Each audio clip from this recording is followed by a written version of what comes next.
Winter is around the corner. Time is getting short, so we better go hunt for a spot where we can find some more. So far, Tony's mined just over 2,000 ounces of gold.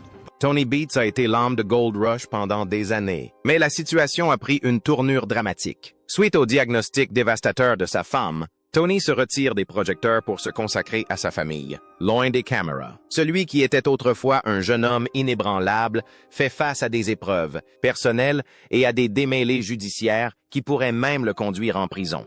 Mais que s'est-il réellement passé pour l'épouse de Tony Beats?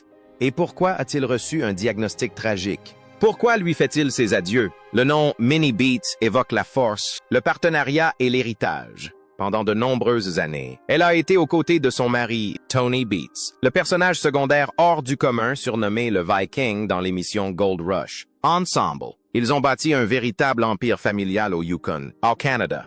Minnie ne se contentait pas d'un rôle de soutien. Elle gérait les finances et l'administration, assurant la continuité des opérations minières, tandis que Tony s'occupait des machines, des risques et du spectacle. Ces derniers mois, des rumeurs ont circulé sur Internet. Il semblerait que Tony Beats soit sur le point de se retirer après le diagnostic tragique de sa femme et que l'héritage familial soit menacé. Cela semble être un tournant tragique pour cette femme qui a été d'une constance et d'une fidélité exemplaire pendant des décennies. On a beaucoup parlé de la maladie de Minnie, d'autant plus que Tony Beats semblait faire ses adieux au grand écran. Les téléspectateurs ont remarqué des changements dans son énergie et sa présence à l'écran. Certains téléspectateurs ont remarqué qu'il semblait moins présent, moins intense que d'habitude, et ont pensé que c'était le signe d'une grave crise familiale. Il a également révélé que son rythme de vie avait changé et qu'il laissait davantage de responsabilités à ses enfants. Mais Tony a précisé qu'il ne faisait pas ses adieux et que sa femme n'était pas atteinte d'une maladie grave. Au lieu de cela, c'est le chien de la famille qui est décédé après avoir été élevé pendant de nombreuses années. Ce deuil a profondément affecté Minnie et ses enfants. Il semble que Minnie et Tony traversent les étapes naturelles de la vie avec les rigueurs du dur labeur à la mine, l'âge, l'évolution des rôles et la mort d'un animal de compagnie adoré qui les marque profondément. Tony a également admis que sa présence réduite est due à son âge et aux exigences de Yukon Mining et qu'il prépare donc ses enfants à prendre la relève. La relation entre Tony et Minnie demeure excellente et il assure à ses fans qu'il ne quitte pas l'entreprise. La disparition du chien de la famille est une épreuve difficile pour eux. Ce que les fans auraient pu percevoir comme le signe d'un problème plus profond n'était en réalité que le résultat de facteurs tels que l'âge, le changement et le deuil. Minnie, qui au fil des ans a su concilier travail, famille et les contraintes liées à l'exploitation minière en milieu isolé, a ressenti cette perte. D'autant plus qu'elle est une figure centrale de l'entreprise familiale et de l'émission Gold Rush.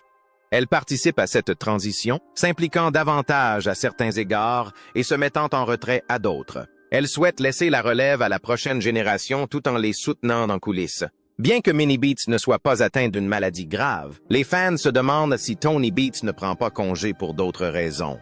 Pour de nombreux fans de Gold Rush, l'image de Tony Beats, ce Viking inflexible du Yukon, quand se sent le rush, poussant de lourdes machines, aboyant des ordres et extrayant l'or de la terre, est resté inchangé pendant des années. Mais récemment, les téléspectateurs ont remarqué un changement. Le vieux mineur canadien-néerlandais semble moins impliqué, et on perçoit des signes de ralentissement. Les fans se demandent si Tony Beats fait ses adieux. Ces dernières saisons, les changements ont été subtils mais perceptibles. Les téléspectateurs ont remarqué que Tony apparaissait moins souvent dans des rôles importants, comme celui de transporter du matériel ou de diriger des équipes. Son énergie à l'écran est plus contenue, sa voix plus posée et sa présence physique moins imposante. Les forums et les réseaux sociaux s'en sont emparés. Les fans se demandent, va-t-il bien? A-t-il pris sa retraite? Les spéculations vont de la relève par une nouvelle génération à des problèmes d'âge ou de santé. D'autres supposent que Tony se retire progressivement pour laisser ses enfants, Monica, Kevin et Mike, prendre les rênes de l'empire familial. L'un des principaux éléments déclencheurs a été la révélation publique par Tony de son changement de mode de travail. Il a parlé ouvertement de l'usure physique engendrée par des années de labeur exigeant dans les conditions difficiles du Yukon. Il a admis que les conséquences physiques étaient devenues plus concrètes et qu'il adaptait son rythme de travail. Ce genre d'aveu, combiné à des changements visibles dans son rôle au sein de l'émission, a alimenté les rumeurs d'un possible départ. Face à toutes ces rumeurs et informations, Tony a finalement déclaré qu'il ne quittait pas définitivement le secteur. Si son rôle opérationnel évolue naturellement, son implication demeure intacte. Dans une interview, il a déclaré « Je vis encore mon rêve. Je n'ai pas encore dit mon dernier mot. » Il a affirmé que l'héritage de Beats entrait dans une nouvelle phase. Ses enfants prennent de l'importance, mais il ne quitte pas définitivement le secteur. Il répartit volontairement ses responsabilités, confiant davantage la gestion opérationnelle à Monica, Kevin et Mike, tout en continuant de superviser la stratégie, le soutien et les décisions stratégiques. Tony a expliqué qu'après des décennies d'exploitation minière intensive, il fait évoluer son rôle par choix. Il souhaite garantir la pérennité de l'entreprise familiale et de son héritage. Il est toujours présent, toujours impliqué et toujours actif dans l'exploitation minière, mais différemment. Il ne s'agit pas de prendre sa retraite ni de se retirer, mais plutôt d'une transition. La diminution de l'implication directe de Tony ne signifie pas qu'il disparaît. Au contraire, il passe du statut de mineur de première ligne à celui de mentor. L'empire minier Beats a été bâti grâce à sa ténacité, et c'est désormais la nouvelle génération qui le perpétue sous sa direction. Les fans attendent ce changement avec impatience. Ceux qui admiraient Tony pour ses cascades audacieuses, sa maîtrise des engins de chantier et son style sans filtre aimeraient le voir au cœur de l'action. Mais en réalité, lui confier les rênes peut constituer une nouvelle étape dans l'univers de Gold Rush. Bien que Tony Beats se retire progressivement du monde de l'émission, les fans restent attentifs à la composition de sa famille et de la mienne, et se demandent s'ils finiront par faire leurs adieux. Chacun sait que Tony Beats n'a pas atteint le succès et la célébrité qu'il connaît aujourd'hui seul, mais grâce au soutien indéfectible de sa famille. Au cœur de cette famille se trouve Minnie Beats, et c'est pourquoi les fans s'inquiétaient de son départ après le diagnostic tragique de sa fille. Ses enfants, Monica, Kevin et Mike, ont également participé à la création d'une exploitation minière multigénérationnelle fondée sur une vision partagée, une confiance mutuelle et un engagement concret. Dès son arrivée au Canada, Minnie Beats a quitté la ferme familiale en Frise, aux Pays-Bas, pour rejoindre Tony. Elle est devenue bien plus que la simple épouse du mineur. Elle a été la comptable et l'administratrice de l'exploitation minière familiale à Paradise Hill. Son rôle n'est pas purement honorifique. Elle tient la comptabilité, gère les documents administratifs et veille au bon fonctionnement des services administratifs, tandis que Tony et ses équipes s'occupent du matériel lourd et des opérations sur le terrain. Cette répartition des tâches permet à la famille Beats de fonctionner avec un contrôle et une coordination interne rigoureux. Sur le terrain, les enfants de Tony et Minnie sont de véritables partenaires au sein de l'entreprise familiale. Phil, Monica Beats, a participé aux scènes minières de la série, manœuvrant des engins et gérant les opérations sur le terrain. Ses fils, Kevin et Mike, jouent également un rôle clé dans l'exploitation. Cette dynamique familiale dépasse le simple spectacle public. Elle témoigne de la transmission du savoir-faire et des responsabilités à la jeune génération, sous la supervision attentive de Minnie et le leadership stratégique de Tony. Ensemble, la famille Beats n'est plus seulement une équipe de mineurs, mais une véritable entreprise familiale. Ils ont commencé avec moins de concessions et des opérations plus simples. Puis, au fil du temps, ils ont étendu leur présence au Yukon, acquérant de nombreuses concessions et du matériel plus imposant. L'exploitation de Tony est devenue l'une des plus importantes entreprises d'or alluvionnaire de la région du Klondike. Le fait que Minnie gère l'aspect commercial tandis que les enfants s'occupent des opérations renforce la cohésion et la continuité. L'entreprise ne repose pas uniquement sur Tony Beats, mais sur toute la famille. La famille Beats assure la majeure partie des opérations en interne, plutôt que de faire appel à des partenaires externes ou de confier la gestion à une direction extérieure. Bien que la famille travaille d'arrache-pied, elle a dû faire face à des conflits familiaux et à des scandales concernant le comportement de Tony Beats envers son équipe. Tony Beats et sa famille ont été confrontés à des scandales choquants, notamment en raison de l'attitude de Tony. Ces dernières saisons, le fils de Tony, Kevin, a quitté l'entreprise familiale principale, une décision que de nombreux téléspectateurs ont interprétée comme le signe de profond désaccord quant à la prise de décision. D'après une interview, Tony a admis que Kevin était parti suite à des désaccords sur la gestion de l'entreprise familiale. Le conflit père-fils semble provenir de leurs visions différentes et de leurs besoins d'indépendance. Kevin, ayant grandi au sein de l'empire familial, souhaitait expérimenter son propre style de leadership et d'exploitation minière, tandis que Tony préférait conserver son approche traditionnelle et rigoureuse. Tony a décrit le départ de Kevin comme un moment naturel et a déclaré « Les enfants ne sont plus des enfants, ce sont des adultes. Ils doivent prendre leurs propres décisions. » Dans la série, Kevin négocie un accord avec Tony pour louer des terres appartenant à son père, Tony percevant un pourcentage des royalties. Cette situation illustre les tensions familiales et la volonté de Tony de garder un certain contrôle tout en laissant à Kevin une marge de manœuvre. Outre ces tensions, le style de management exigeant de Tony a également provoqué des scandales au sein de l'entreprise.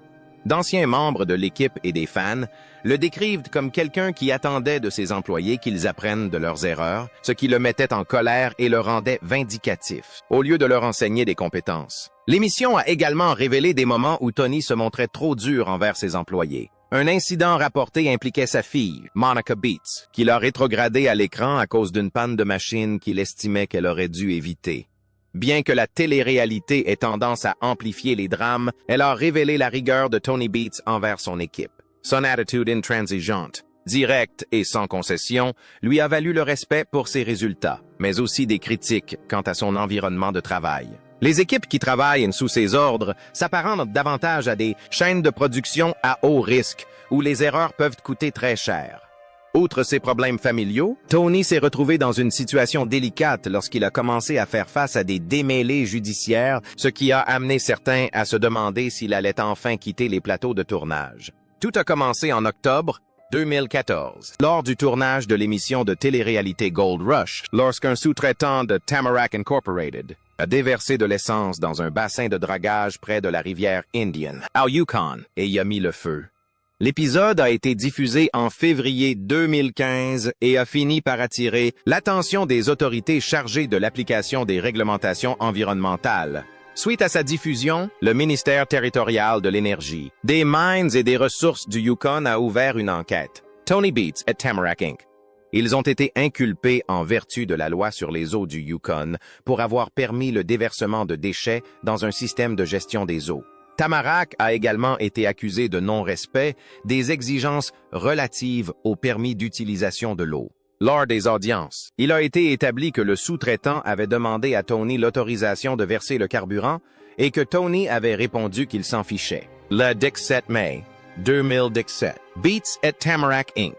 ont été reconnus coupables des accusations portées contre eux. En août, des amendes ont été prononcées. Tony a été condamné personnellement à une amende de $60 CA, tandis que Tamarack Inc. Il a été condamné à une amende de $25 CA, portant le total à 30 et un $0 CA. Le juge a déclaré que cette amende visait à faire comprendre que les infractions environnementales ne seraient pas considérées comme de simples frais d'exploitation. Lors du prononcé de la sentence, le juge a également souligné que Tony avait participé activement au tournage, qu'il aurait pu empêcher la cascade et qu'il n'avait manifesté aucun remords apparent. Le tribunal a rejeté l'argument de la défense selon lequel l'essence n'avait causé que des dommages minimes et a déclaré que même de petits rejets intentionnels de déchets dans l'eau étaient inacceptables au regard du permis et de la réglementation. Tony a tenté de faire appel, arguant que les amendes étaient excessives et disproportionnées à la gravité mineure de l'infraction. Il a également fait valoir en appel que le juge avait commis une erreur dans son jugement, mais il n'a pas obtenu gain de cause et la décision initiale ainsi que les amendes ont été confirmées. Malgré cet événement, Tony Beats reste célèbre grâce à Gold Rush, et les fans n'ont pas oublié comment cette émission de télé-réalité a connu un tel succès. L'ascension fulgurante de Tony Beats dans Gold Rush est une histoire de ténacité, de décisions audacieuses et de machines impressionnantes. Né à Wideness, aux Pays-Bas, en 1959, Tony a quitté la vie à la ferme pour s'installer au Yukon, au Canada, et se lancer dans l'exploitation minière. Sa participation à l'émission Gold Rush de Discovery Channel a débuté lors de la 2e saison, où il est apparu en tant qu'invité, prodiguant des conseils à son collègue mineur Todd Hoffman sur le forage de puits d'essai et l'utilisation des machines. Mais ce qui a immédiatement séduit les téléspectateurs chez Beats, c'est sa personnalité unique, son approche pragmatique de l'exploitation minière et son goût du risque. Les fans étaient également fascinés par son projet ambitieux de remettre en service et d'exploiter une énorme drague historique. Dans la saison 5, Tony a acheté une drague à godet de 75 ans pour environ $1 million. Cette machine, qui n'avait pas fonctionné depuis des décennies, était restée inactive pendant des décennies. Il a alors entrepris de la restaurer au Yukon. C'est cette drague qui a été baptisée Drag Viking, en écho au surnom de Tony, le Viking. Ce surnom lui venait de son caractère direct, de sa longue barbe et de ses origines néerlandaises, mêlées à la ténacité du Yukon. Le projet de dragage a mis en lumière l'expertise minière de Tony et son audace, transporter et remonter une machine colossale dans l'une des régions les plus difficiles d'accès du Canada, puis la mettre en service. Ce pari risqué a porté ses fruits et a contribué à forger sa réputation dans l'émission La ruée vers l'or. Au fil des saisons, Tony est devenu un personnage central de l'émission.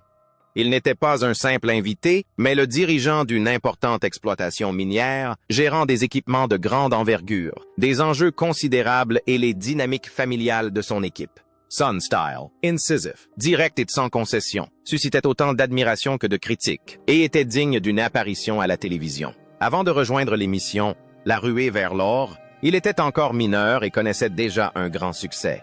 L'histoire de Tony, parti de rien pour devenir l'un des mineurs les plus reconnus du Yukon, est un exemple de ténacité, de détermination et d'une éthique de travail sans faille. Né le 15 décembre 1959 à Wiedena, dans les Pays-Bas, Tony a grandi dans une ferme où le travail acharné, la discipline et le labeur manuel faisaient une partie du quotidien. Au début des années 1980, Tony et sa femme Minnie ont pris la décision audacieuse de s'installer au Canada en quête d'un avenir meilleur.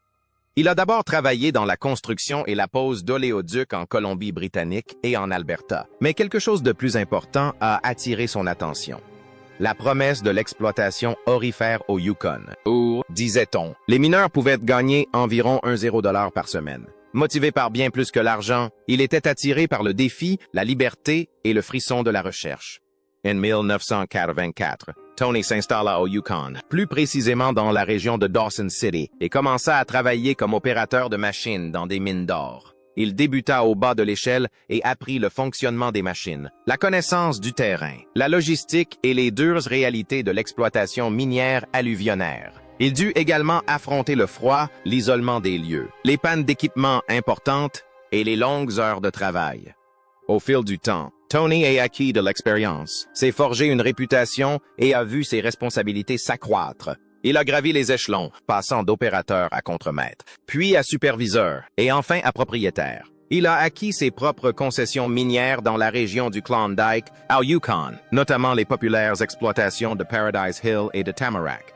Il s'est fait connaître pour ses initiatives audacieuses, comme l'acquisition et la remise en service d'imposantes dragues à or historique et la gestion de vastes exploitations minières multi-usines, des qualités qui le distinguaient de nombre de ses pairs. Aujourd'hui, l'empire minier de Tony s'étend sur de multiples concessions, un important parc de machines et une structure familiale au Yukon. Il est respecté pour son expertise pratique, sa propension à prendre des risques et sa capacité à développer des opérations dans l'un des environnements miniers les plus difficiles au monde. Bien qu'il soit devenu célèbre, son style de leadership divise les fans. Certains l'adorent, d'autres le détestent. Tony Beats se distingue par son audace, son intransigeance et son orientation vers les résultats. Des étendues sauvages du Yukon au feu de la rampe de la télé-réalité, son approche offre un aperçu sans phare de sa gestion minière. Au cœur de son style résidant la franchise et la responsabilité. Comme il le dit lui-même, « Faites-vous une putain de faveur, levez-vous chaque matin et prenez votre travail très au sérieux. » Il attend de son équipe qu'elle s'investisse pleinement, qu'elle assume ses responsabilités et qu'elle comprenne que la recherche de l'or implique de longues heures, des décisions difficiles et aucune marge de manœuvre. Il affirme également que l'extraction de l'or est un travail de terrain. Si vous n'êtes pas sur le terrain tous les jours, ça ne marchera pas. Tony incarne aussi une mentalité audacieuse et ambitieuse. L'un de ses exemples les plus marquants est la remise en service d'une drague gigantesque, vieille de plusieurs décennies, au Yukon. Un investissement que beaucoup jugeaient insensé, mais dont il était convaincu de la rentabilité. Il était persuadé que lorsque tous les autres évitent le risque, on peut trouver la récompense. Il a dit un jour, « Quand on entreprend un gros projet comme la reconstruction de notre drague, il y a toujours une foule d'experts. Moi, je m'en charge pendant que vous réfléchissez. » En pratique, son leadership est aussi très opérationnel et impliqué. Bien qu'il délègue certaines tâches, il reste très impliqué dans les décisions majeures de l'exploitation minière, comme l'acquisition d'équipements, la stratégie du site et la gestion des coûts. Il affirme également être plus exigeant avec ses enfants qu'avec ses employés. « Je suis plus exigeant avec eux qu'avec n'importe quel employé. Je les fais travailler dur et j'attends beaucoup d'eux, mais je les rémunère correctement. » C'est d'ailleurs ce qui a provoqué un conflit entre lui et son fils Kevin. Malgré cela, il a été critiqué par de nombreux fans, qui le jugent parfois trop autoritaire, impatient et direct à l'excès. Malgré sa force de caractère, Tony souhaite avant tout que son héritage perdure. Tony Beats a bâti sa légende sur l'ambition, une expérience durement acquise et la quête de l'or dans l'une des régions minières les plus hostiles au monde. Né aux Pays-Bas, il s'est ensuite installé au Yukon, au Canada, pour y faire carrière. D'abord simple opérateur de machines, il est devenu une figure emblématique du secteur minier, intégrant finalement sa famille à l'entreprise familiale et incarnant la force de la détermination. Dans l'émission, Tony se distinguait non seulement par ses découvertes d'or, mais aussi par son audace dans des projets d'envergure que les autres mineurs refusaient d'entreprendre. Il investissait là où d'autres hésitaient. Sun Style Direct, ses directives claires et ses résultats concrets lui ont valu le surnom de Viking et ont fait de lui un personnage très apprécié du public, symbole de résultats tangibles. Au-delà de l'émission, son influence est bien plus profonde. Tony a contribué à façonner la perception du public concernant l'exploitation minière alluvionnaire moderne au Yukon, démontrant que les investissements à haut risque, les exploitations familiales et les manœuvres audacieuses en matière d'engins restent essentiels à l'ère de la télévision. Son talent pour allier la rigueur du travail minier à la portée des médias a étendu son impact bien au-delà des concessions qu'il exploite. Bien que Tony Beats n'ait pas encore annoncé ses adieux, il prévoit de prendre du recul et de préparer sa retraite. À votre avis, combien de temps restera-t-il à l'écran? N'hésitez pas à partager vos idées dans les commentaires. Merci d'avoir regardé cette vidéo et à bientôt!